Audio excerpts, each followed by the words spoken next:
Good morning बच्चों।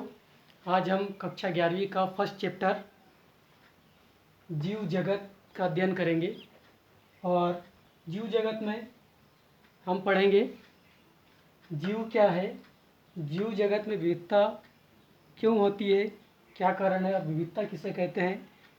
उसके बाद पढ़ेंगे हम वर्गीकी, संवर्ग किसे कहते हैं, इसके सोपान कौन कौन से वर्गीकी के, और अगला पढ़ेंगे वर्गीकी में सहायक साधन कौन कौन से हैं।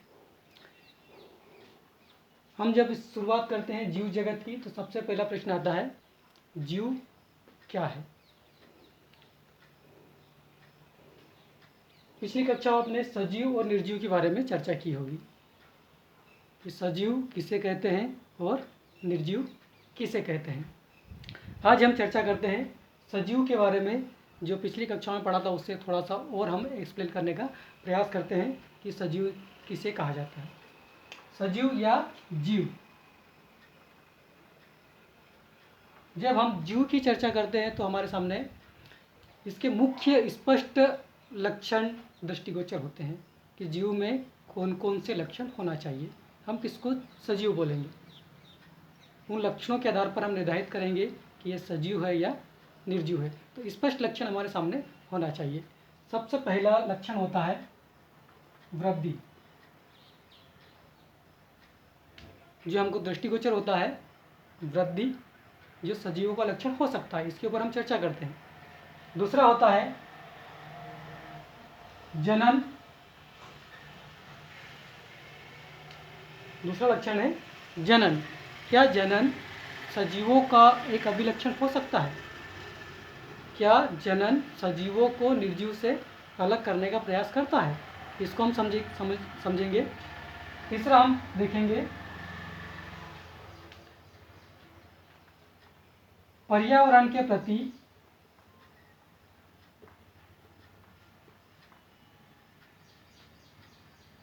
संवेदनशीलता।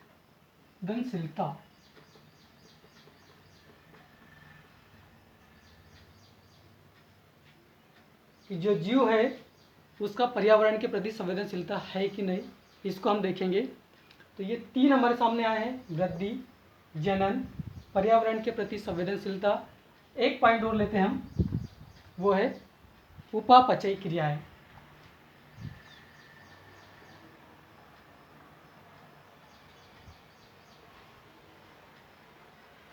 यह मेटाबॉलिज्म जिसको बोला जाता है।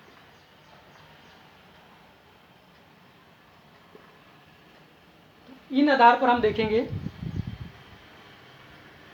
कि वास्तव में सजीव निर्जीव से किस प्रकार से भिन्न होते हैं। वृद्धि, जनन, पर्यावरण के प्रति संवेदनशीलता, उपापचयी क्रियाएं।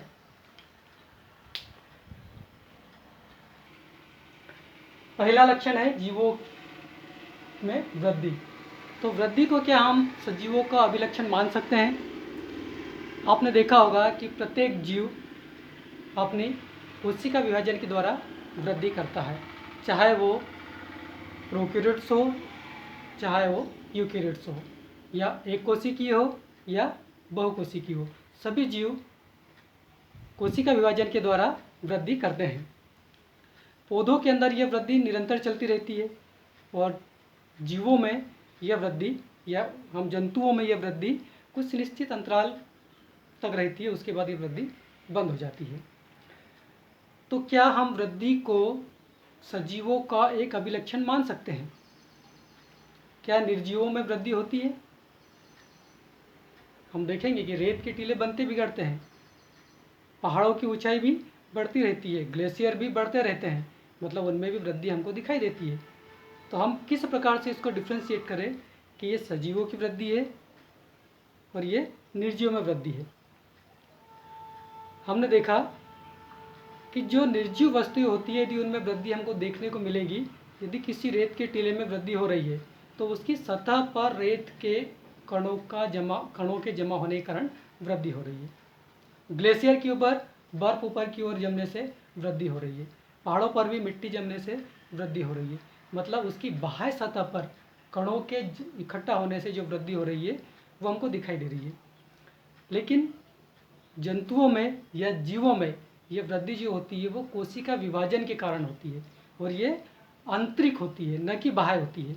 अंदर शरीर के अंदर कोशिकीय स्तर पर कोशिका विभाजन होता है, जिससे वृद्धि होती है, और लंबाई में वृद्धि, भार में वृद्धि, चौड़ाई में वृद्धि हमको देखने को मिलती है। थोड़ा सा कॉन्ट्रडिक्शन यहाँ पर होता है कि वृद्धि को हम माने कि नहीं माने, ये सजीवों का अभिलाक्षणिक गुण है या नहीं। चूँकि हमको रेत के टीले में, ग्लेशियर पर भी वृद्धि देखने को मिलती है, तो हम स्पष्ट रूप से वृद्धि को सजीवों का अभिलाक्षणिक गुण नहीं मान सकते। मात्र वृद्धि के आधार पर यह नहीं बता सकते कि यह सजीव है या निर्जीव है। उसके बाद में आता है जनन। दूसरा पॉइंट आता है जनन। तो क्या जनन के आधार पर हम जीवों को बता सकते हैं कि ये सजीव है या निर्जीव है? दूसरा गुण कौन सा है? जनन या रिप्रोडक्शन। तो क्या जनन के आधार पर हम ये निर्धारित कर सकते हैं कि यह सजीव है या निर्जीव है? हमको मालूम है कि जनन जो होता है वो भी कोशिकाओं में विभाजन के द्वारा ही होता है। एक कोशिकीय जीव कोशिका विभाजन के द्वारा 1 से 2 हो जाते हैं। इस प्रकार से वो जनन की प्रक्रिया करते हैं। पौधों में और जंतुओं में जो उच्च स्तरीय पौधे होंगे, उच्च स्तरीय जंतु होंगे, उनमें जनन की प्रक्रिया लैंगिक रूप से होती है और संततियों को निर्माण होता है। जो फंजाई होंगे, कवक होंगे, इनमें जनन होता है, विखंडन के द्वारा भी देखने को मिलता है। साथ साथ में बीजाणु जनन के द्वारा भी देखने को मिलता है, और हाइड्रा में हमको मुकुलन के द्वारा भी जनन देखने को मिलता है। तो क्या हम जनन वाली जो प्रक्रिया है इसको जीवों का या सजीवों का अभिलक्षण गुण मान सकते हैं? थोड़ा सा इसको हम समझें कि जो नॉन फर्टाइल या जिनमें जनन की क्षमता नहीं होती, ऐसे युगल भी होते हैं मनुष्यों के अंदर। तो क्या हम उनको सजीव नहीं मानेंगे? मतलब जिनमें जनन करने की क्षमता नहीं है, ऐसे भी हमको मनुष्य दिखाई देते हैं। या दूसरा एग्जाम्पल हम ले खच्चर। खच्चर भी नॉन फर्टाइल होता है, उसमें भी जनन करने की क्षमता नहीं होती है। तो क्या हम उसको सजीव नहीं मानेंगे?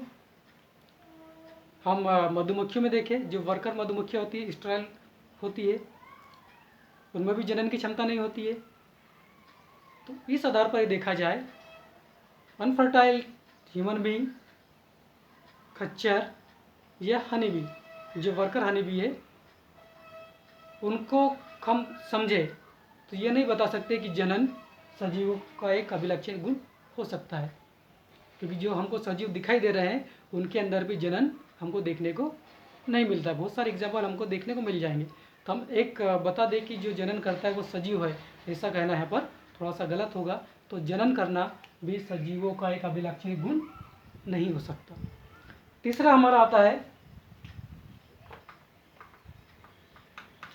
पर्यावरण के प्रति संवेदना है।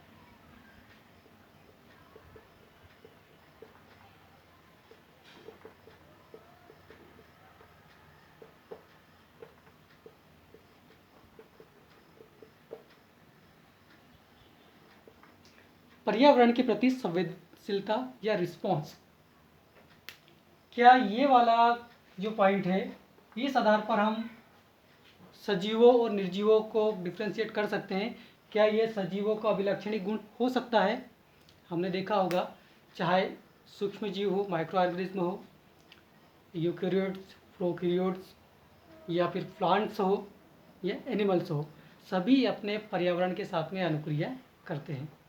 पौधे हैं, दीप्तिकालिता के अनुसार अपनी अनुक्रिया करते हैं पर्यावरण के साथ में, मौसमी प्रजनन करते हैं वो दीप्तिकालिता के अनुसार।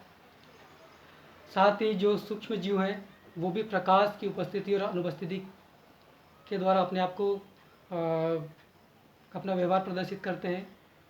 पौधों में जो ग्रोथ होती है वो भी हम सूर्य के प्रकाश के माध्यम से देख सकते हैं। और मनुष्यों के अंदर भी पर्यावरण के प्रति उसकी संवेदनशीलताएँ रहती है, गर्मी, ठंड, बारिश, सभी के प्रति अपनी संवेदनशीलता व्यक्त करता है। तो ये पर्यावरण के प्रति संवेदनशीलता, इस गुण को हम सजीवों का अभिलक्षणिक गुण मान सकते हैं, क्योंकि दूसरा कोई भी जो निर्जीव है वो पर्यावरण के प्रति इस प्रकार की संवेदनशीलता प्रदर्शित नहीं करता है। तो पर्यावरण के प्रति संवेदनशीलता सजीवों का एक अभिलाक्षणिक गुण है। अगला पॉइंट हमारा आता है वो है मेटाबॉलिज्म या उपापचयी क्रियाएं।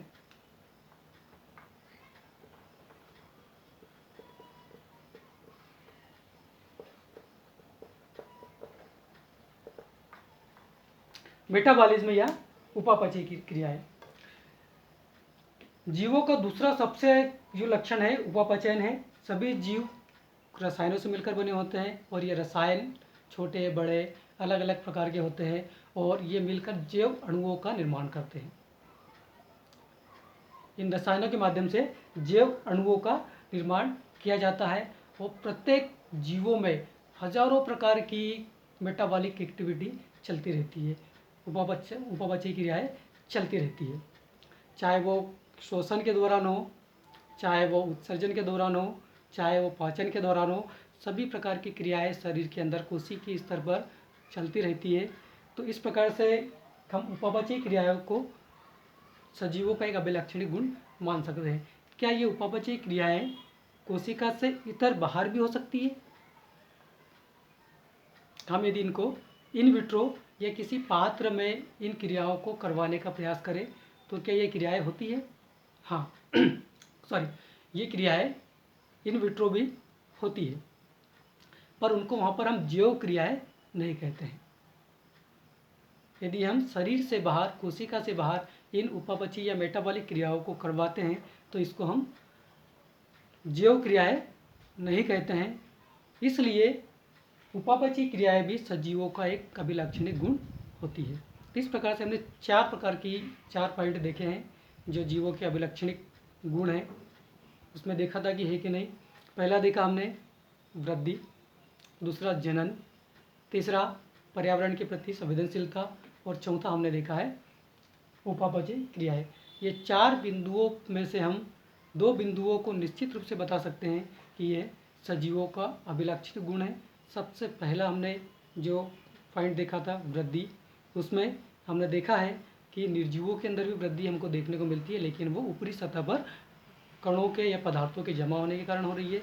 तो हम थोड़ा सा इसको अभिलक्षणिक गुण नहीं मान सकते, क्योंकि सजीवों और जीवों, निर्जीव और सजीव दोनों में हमको वृद्धि देखने को मिलती है। हालांकि ये इंटरनल वृद्धि होती है सजीवों के अंदर और जो निर्जीव होते हैं उनमें एक्सटर्नल वृद्धि हमको दिखाई देती है। दूसरा हमने देखा था जनन। तो जनन में हमने थोड़ा सा ये देखा कि जो अनफर्टाइल होते हैं, जिनमें जनन की क्षमता नहीं होती है, उन मनुष्यों को, उन हनीबीज को या फिर खच्चर को भी हम सजीवों की श्रेणी में रखते हैं। तो जनन भी एक अभिलक्षणिक गुण नहीं हो सकता है। हमने अगला देखा था पर्यावरण के प्रति संवेदनशीलता। तो चाहे पौधे हो, चाहे सूक्ष्म जीव हो या उच्च स्तरीय जंतु हो, सभी अपने पर्यावरण के प्रति अनुकूलशीलता या उनके प्रति संवेदनशीलता प्रदर्शित करते हैं। इस आधार पर हम उसको सजीवों का एक अभिलक्षणिक गुण मानते हैं, पर्यावरण के प्रति संवेदनशीलता को।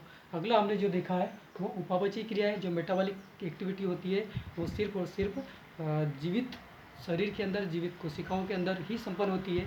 इसलिए इसको भी हमने उपापचयी क्रियाओं को सजीवों का एक अभिलक्षणिक गुण माना है। उम्मीद है आपको ये सजीवों का ये जो अभिलक्षणिक गुण है वो आपको समझ में आया होगा। इसके बाद हम जो आगे चर्चा करेंगे वो जीव जगत में विविधता कौन कौन सी है उसके बारे में चर्चा करेंगे।